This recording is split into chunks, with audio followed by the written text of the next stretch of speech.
शुरुआत करते हैं आज के न्यूज़पेपर की हम मिड डे मील स्कीम के साथ में।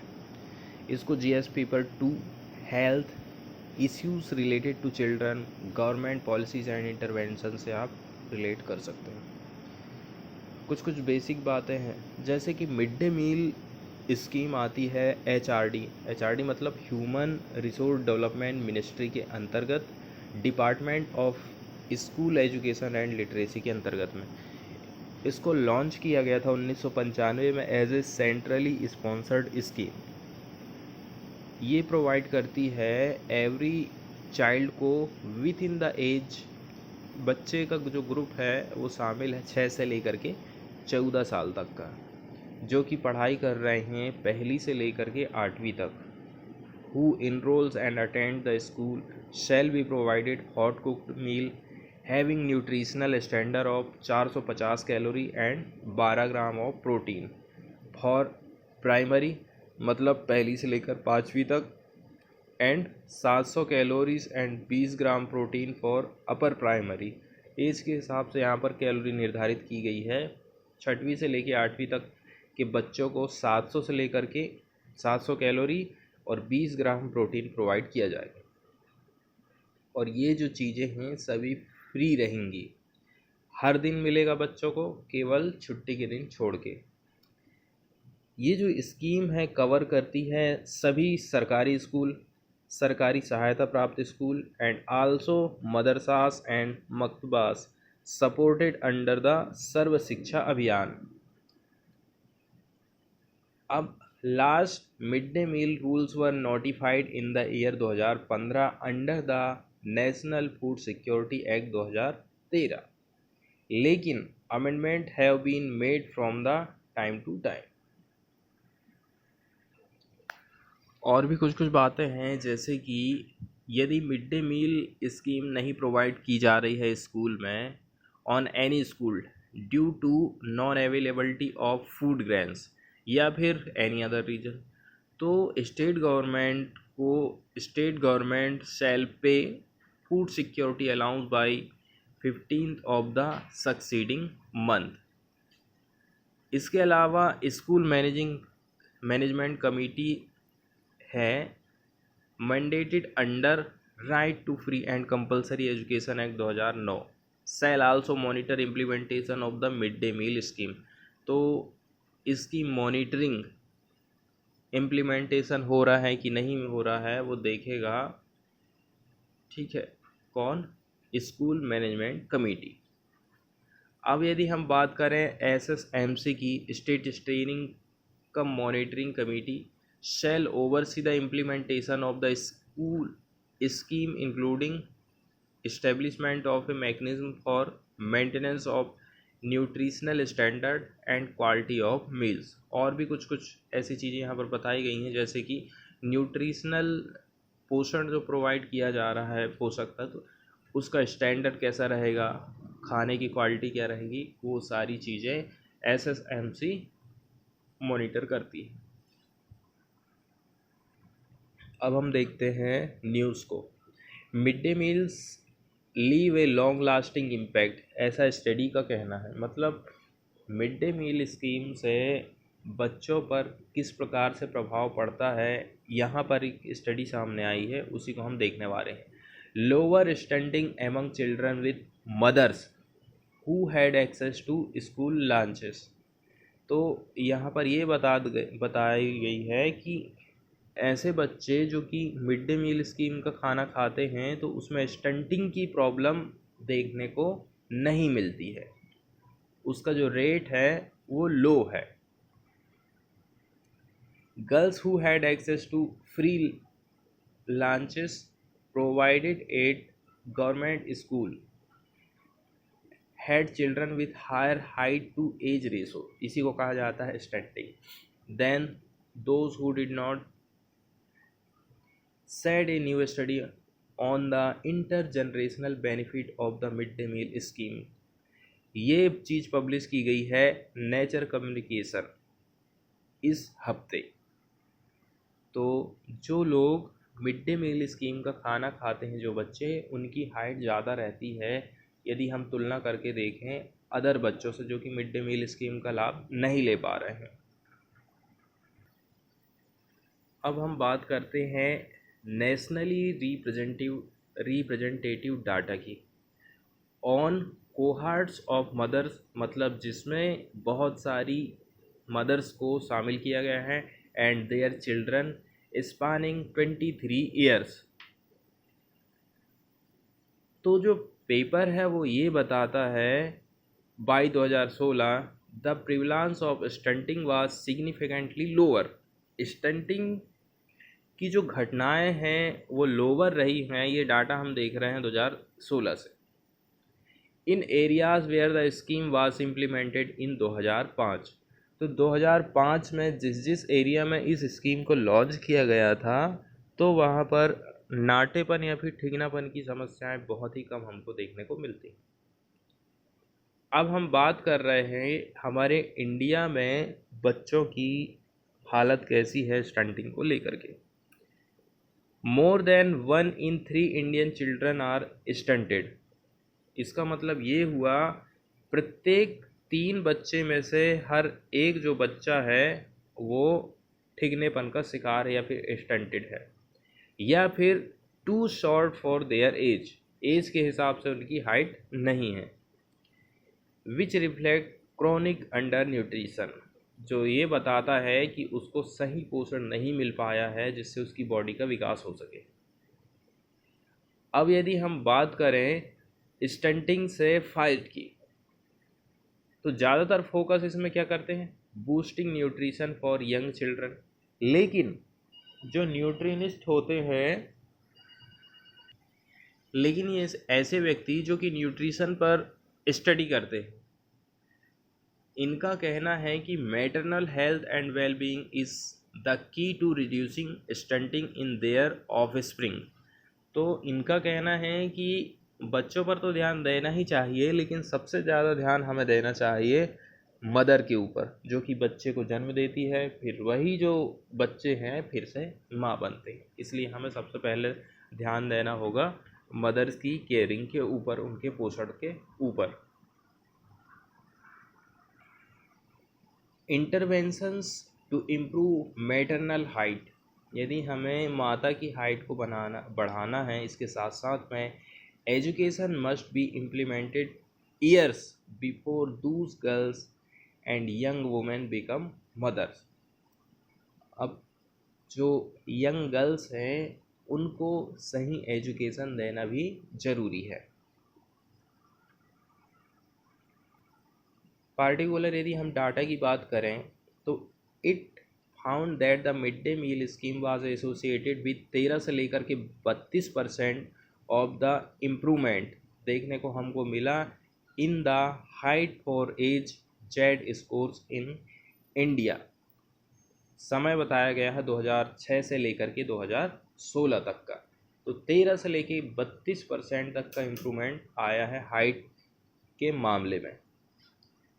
यदि हम बात करें लिंकेज की, तो mid day meal scheme and the lower stunting in the next generation were stronger in the lower socio economic strata मतलब होता है स्तर, and likely work through women's education, fertility and the use of health services, ऐसा paper का कहना है। अब फिर भी कुछ कुछ ऐसी बातें हैं जो कि हमारे माइंड में गलत इफ़ेक्ट डालती, जैसे कि ओनली 6% ऑफ गर्ल्स जो कि एज ग्रुप है 6 से लेकर के 10 साल का had benefited from the scheme in 1999। 1999 से देखा जाए तो 6 से 10 साल तक की जो गर्ल्स हैं, केवल 6% गर्ल्स को ही इस स्कीम का फ़ायदा मिला था। अब हम बात कर रहे हैं बाई 2011, इसमें सरकार ने बजट को एक्सपांड भी इसलिए करी क्योंकि सुप्रीम कोर्ट ने इसमें इंटरवेंशन किया था, और इसका जो कवरेज है वो ग्रो हुआ फिर 46%। अब हम बात कर रहे हैं study track nationally representative cohorts of mother by birth year and socio economic status to show how exposure to the scheme reduce stunting in their children. IFPRI के एक रिसर्चर हैं Purnima Menon, one of the author of the study. उनका कहना है expand and improve school meals now for intergenerational payoffs not too far down in time। अभी से ही हमको इस पर काम करना पड़ेगा ताकि आने वाला जो फ्यूचर है वो भी सही रहे। अब होता क्या है, देखो हमारे यहाँ की जो लड़कियां हैं, गर्ल्स इन इंडिया अपना स्कूल समाप्त करती हैं और तुरंत उनकी शादी हो जाती है, इसके बाद बच्चे हो जाते हैं। तो इस प्रकार से देखा जाए तो कुछ टाइम ही नहीं रहता है, ज़्यादा गैप ही नहीं रहता है। इसलिए हमें क्या काम करना है कि जो स्कूल बेस्ड इंटरवेंशन है ना, यही रियली में उनकी हेल्प कर सकता है। अभी जितनी भी फाइंडिंग की हम बात कर रहे हैं, this finding come at a time when the mid day meal scheme has effectively put on hold for the last 1.5 years। पिछले 1-1.5 साल से ये जो स्कीम है ना वो बंद रही है। ऐसे ही टाइम में ये स्टडी सामने आई है कि ये स्कीम यदि चालू नहीं रहेगी तो बच्चों में स्टंटिंग की समस्याएं बढ़ने लग जाती हैं। और ये जो स्कीम है ना अभी तो मार्च 2020 से बंद ही है। हालांकि देखा जाए तो जो ड्राई फ्रूट ग्रेन्स है या फिर cash transfer have been provided to families instead food and education advocate have warned that this would not have the same impact as hot cooked meals on the school premises। अब यदि हम उनको सूखे अनाज provide कर देते हैं, cash transfer कर देते हैं, तो ये सब बातें वो काम नहीं कर पाएंगी जो कि उनको गरम पका हुआ खाना स्कूल में मिलता था। और especially for the girls children who face more discrimination at home and are more likely to drop out of school due to closure।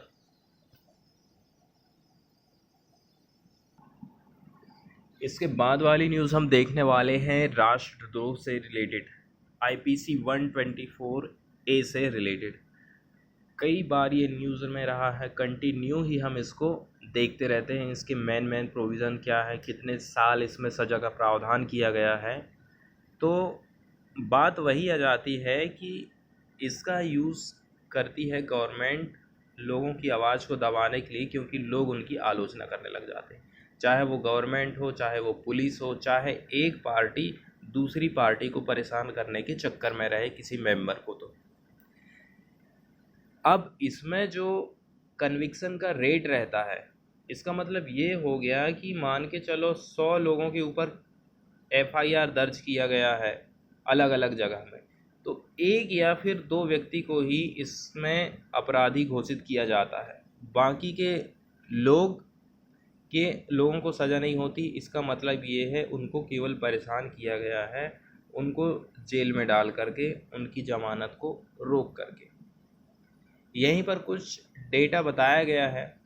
326 cases registered किए गए थे 2014 से लेकर के 2019 के बीच में सेडिशन के। A total of 326 cases were registered in the country under the controversial colonial era penal law.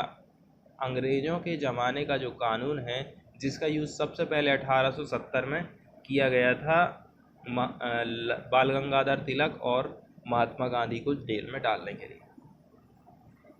तो डेटा हम देख रहे हैं 2014 से 2019 के बीच में, इसमें केवल 6 ही लोगों को सज़ा मिल पाई है। इसका कन्विक्शन का जो रेट है कितना कम है आप देख सकते हैं। 326 लोगों में से मात्र 6 को सज़ा मिल रही है, बाकी लोगों को परेशान किया जा रहा है। The Supreme Court last week observed that Section 124A of the IPC offense of sedition has been enormously misused। इसका मतलब तो यही होगा कि इसका मिसयूज़ किया जा रहा है। और उन्होंने सेंटर को कहा है why it was not repealing the provision used by the British to silence people like Mahatma Gandhi to suppress the freedom movement. उस समय आज़ादी के लिए जो आंदोलन चल रहा था तो क्रांतिकारियों की आवाज़ दबाने के लिए अंग्रेज़ों ने ये कानून लाए थे। तो आज भी ये कानून आखिर है क्यों? यदि हम बात करें यूनियन होम मिनिस्ट्री के डाटा की तो 326 केस रजिस्टर्ड किए गए 2014 से लेकर के 2019। सबसे ज़्यादा केस असम में रजिस्टर्ड किए गए थे 54 cases. Out of this cases chargesheet were filled in the 141 cases while just 6 people were convicted for the offense during the 6-year period। अब ये जो डाटा हमारे सामने है इसमें 2020 की तो कोई बात नहीं बताई गई है। हम बात कर रहे हैं असम की। Out of 54 sedition cases registered, chargesheet were filed in 26 cases. 54 case registered किए गए, 26 केस की चार्जशीट फाइल की गई and trials were completed in 25 cases. तो इसके जो केसेस है 25 ऐसे थे जिसमें ट्रायल्स कंप्लीटेड हुआ। फिर भी there has not been a single conviction in the state in any of the cases between 2014 and 2019। Jharkhand की बात करें तो यहाँ 40 केस रजिस्टर किए गए थे अंडर सेक्शन 124 से of the IPC during the 6-year period की हम बात कर रहे हैं, जिसमें से चार्जशीट फाइल की गई थी 29 केसेस में और ट्रायल कंप्लीटेड हुआ था 16 केसेस में, in which just 1 person has been convicted, जिसमें से एक को ही दोषी ठहराया गया। हरियाणा की बात करें तो 31 केस यहाँ पर रजिस्टर किए गए under the sedition law in which chargesheet were filled in the 19 cases. तो 19 केस में ही केवल चार्जशीट फाइल की गई। इसके बाद वाली न्यूज़ है FATF से रिलेटेड। फुल फॉर्म होता है फाइनेंशियल एक्शन टास्क फोर्स। इसको हम GS paper 3, GS paper 2, money laundering, terrorism in hinterland and border areas, grouping and agreements involving India and या फिर affecting India's interest, India and its neighbourhood से आप इसको relate कर सकते हैं। तो इसकी बेसिक जानकारी पहले हम देख लेते हैं। तो फाइनेंशियल एक्शन टास्क फोर्स जिसको FATF कहते हैं, ये एक प्रकार से इंटर गवर्नमेंटल बॉडी है जिसको इस्टेब्लिश किया गया था 1989 में during the G7 summit in Paris. यदि हम इसके ऑब्जेक्टिव की बात करें तो are to set standard and promote effective implementation of legal, regulatory and operational measure for combating money laundering. Money laundering से लड़ना, टेररिस्ट फाइनेंसिंग को रोकना and other related threat to integrity of the international financial system. Internationally जो हमारा financial system है उसको जो threat है उनसे बचाने का काम भी FATF का काम करता है। Its secretariat is located at the organisation for economic cooperation and development जिसको OECD Paris, headquarters in Paris. Member countries की यदि हम बात करें तो it consist of 37 member jurisdiction. India is one of them. FATF 2 प्रकार की लिस्ट को जारी करता है, एक तो है ग्रे लिस्ट और दूसरी होती है black list.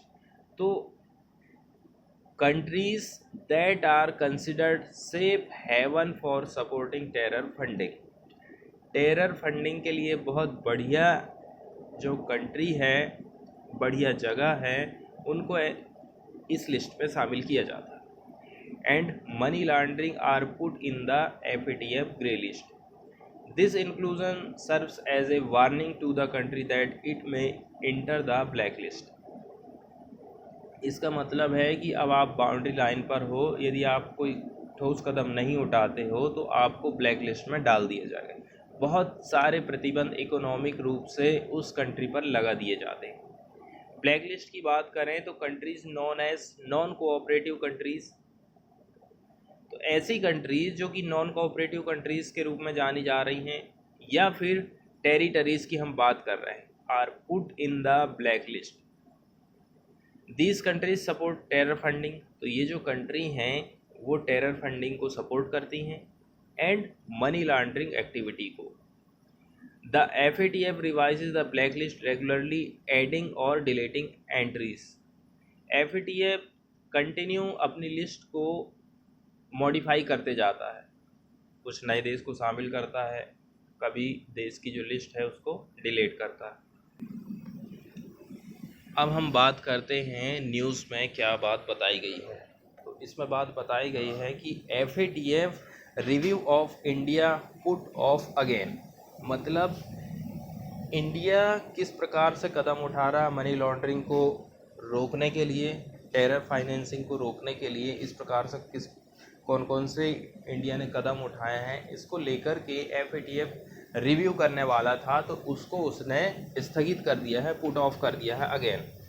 N evolution by the global organisation finance and action task force FATF analyse करने वाला था इफेक्टिवनेस ऑफ इंडिया की एंटी मनी लॉन्ड्रिंग और काउंटरिंग टेररिस्ट फाइनेंसिंग रिजीम। इसको पोस्टपोन कर दिया गया है for the second time pandemic को देखते हुए and is now slated to be initiated next year. तो अब वो नेक्स्ट ईयर ही हो सकती है। इसके बाद वाली न्यूज़ हम देखने वाले हैं ग्रेट बैरियर रीफ से रिलेटेड। तो देख लेते हैं ग्रेट बैरियर रीफ के बारे में थोड़ी सी जानकारी। तो Great Barrier Reef is the world's largest coral reef system, जिसमें शामिल हैं 2900 से भी अधिक इंडिविजुअल रीफ और 900 से भी ज़्यादा इसमें आइसलैंड शामिल हैं। Stretching for over 2300 kilometre over an area approximately 3,44,400 square kilometre का। The reef is located in the Coral Sea of the coast Queensland, Australia में ये स्थित है। इसी के बारे में कुछ जानकारी दी गई है। ग्रेट बैरियर रीफ को मतलब रखा गया है लिस्ट में इंडेंजर कैटेगरी के अंतर्गत में। A list of world heritage site that could be put on the endanger list, इसको इंडेंजर लिस्ट की कैटेगरी में रखा जा सकता है। After losing half of its coral since 1995, जो कोरल रीफ की अभी हम बात कर रहे थे, जितना 1995 में था ना, अब वो उसका आधा रह गया है।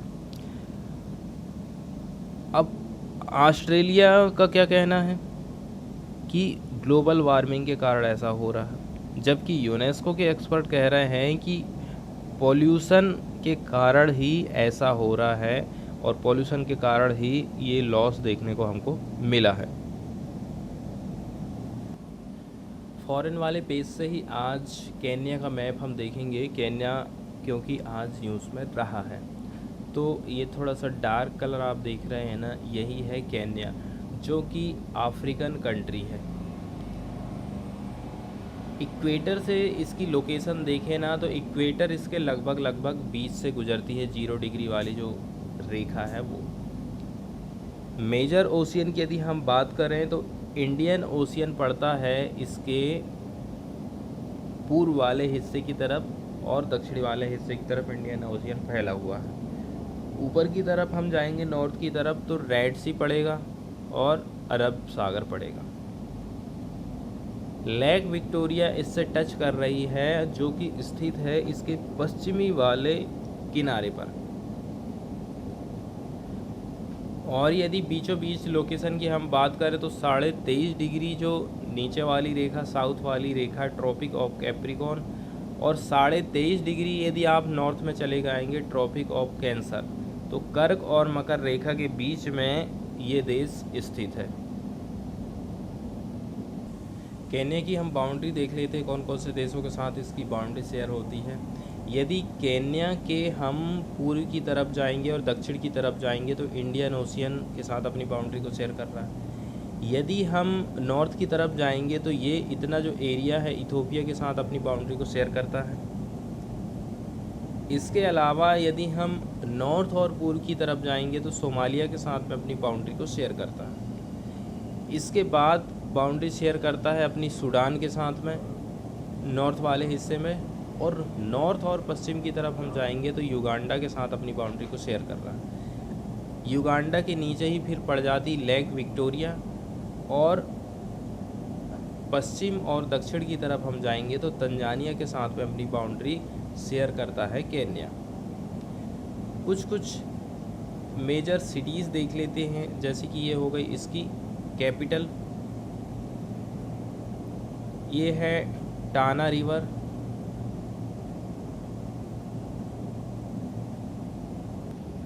न्यूज़ कोई ख़ास नहीं है, केवल इसमें केन्या का उल्लेख किया गया है। तो न्यूज़ में बताया गया फ्यूल टैंकर में ब्लास्ट होने से 13 लोगों की डेथ हो गई है केन्या में।